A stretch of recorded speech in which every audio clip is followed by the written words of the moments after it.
আমি এই পরিবারের জন্য নিজের প্রাণ একবার নই, শতবারও দিয়ে দিতে পারি। তুমি জানো এই যজ্ঞের পর কি হবে? এই বাড়ির উপর থেকে মৃত্যুর কালো ছায়া সরে যাবে, আর কোনো প্রাণনাশ হবে না। এই যজ্ঞের পর তোমাকে মরতে হবে কুসুম, আর তখনই মৃত্যুর কালো মেঘ এই গাঙ্গুলি পরিবারের ওপর থেকে সরে যাবে। সিদ্ধান্ত তোমার হাতে। আমাকে ভাবনা চিন্তা করে বলো, তুমি কি নিজের প্রাণের বলিদান দিতে প্রস্তুত? না না না, এ কেমন কথা?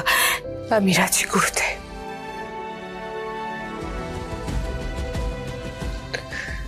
আমি এই পরিবারের জন্য নিজের প্রাণ একবার নই, শতবারও দিয়ে দিতে পারি।